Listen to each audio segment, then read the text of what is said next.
So in this problem, we want to simplify this rational expression. Now, before we can cancel common factors, we first have to factor both the numerator and the denominator. They're not factored because of this minus right here and this minus right here.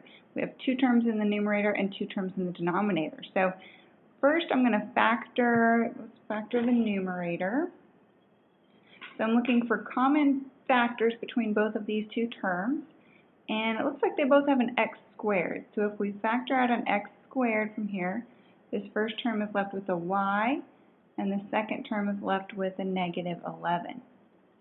Then in the denominator, we have an x cubed in both of these terms, and we're left with an 11 minus y.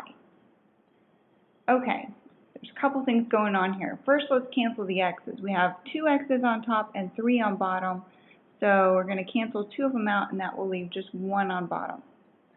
So that leaves us with y minus 11 over x times 11 minus y. And I'm sure you're saying, well, those are really similar, and they are, but they're not exactly the same. So in order to cancel these two factors, what we need to do is pull out a negative from either the top or the bottom. So I'm going to force factor a negative 1. I think it'll be easier to take it out of the numerator. If I take a negative 1 out of both y and negative 11, I'm now left with negative y plus 11, which you can check because if you were to redistribute this negative out, you get positive y and minus 11. Okay, so now what I'm going to do is reverse these two terms in the numerator. All I'm going to do is instead of writing negative y plus 11, I'm going to write it as 11 minus y.